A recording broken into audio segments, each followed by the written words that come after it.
4 reasons President Trump could send U.S. astronauts to Mars. When Gene Cernan, the last U.S. astronaut to walk on the moon, died only days before President Trump's inauguration, he was a disappointed man. Cernan had predicted after his moon mission that Americans would land on Mars before the end of the 20th century. It never happened.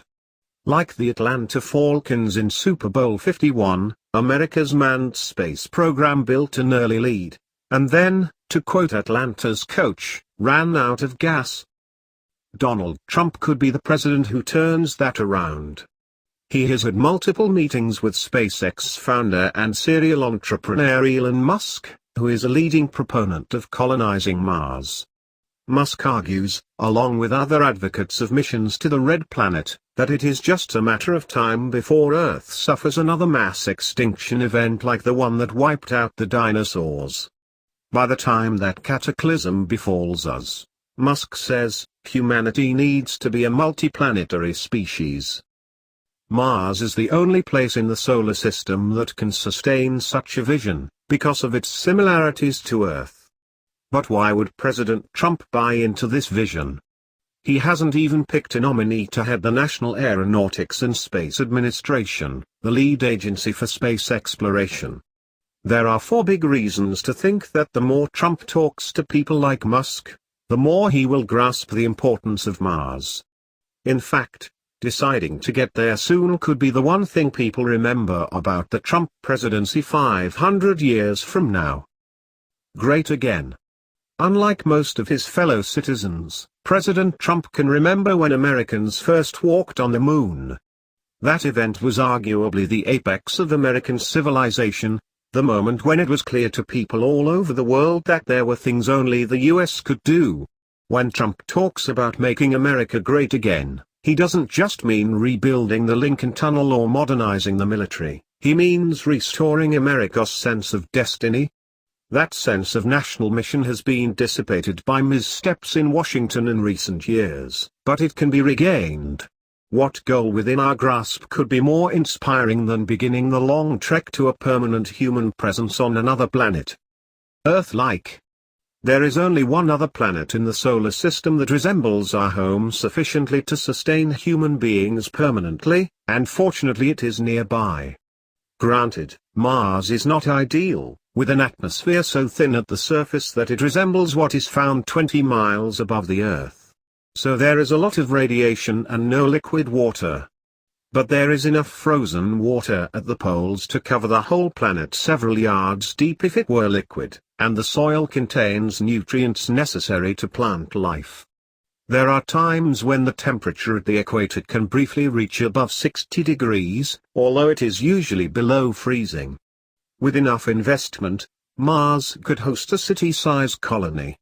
Much of what we need is already there. Tech boom. The space program has given a big boost to US innovation, producing commercial spin-offs that could hardly have been imagined at its inception. Among the products traceable to NASA research are artificial limbs, invisible braces, hearing implants, solar cells, scratch-resistant lenses, ventricular heart devices and the camera in your smartphone.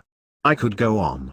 When the government invests in cutting-edge, goal-directed research, it always generates unexpected benefits, some of which might not have emerged spontaneously from the marketplace. So in addition to restoring a sense of national destiny and buying insurance against species extinction, manned missions to Mars could be a boon to US technology. Political benefits.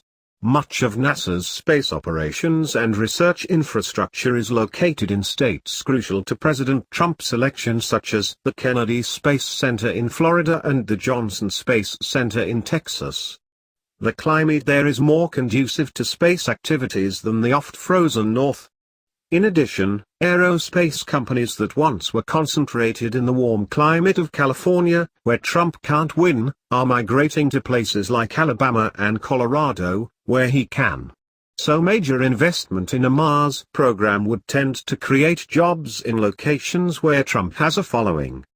Did I mention NASA also has a major research presence in Ohio, the swing state Republicans must carry to hold the White House? Thus, even if President Trump was a cold, calculating political operator, which he clearly is not, Mars would make sense. It connects on multiple levels with the movement Mr. Trump fashioned to get to the White House, and would help solidify his reputation as a leader who thinks imaginatively about the future.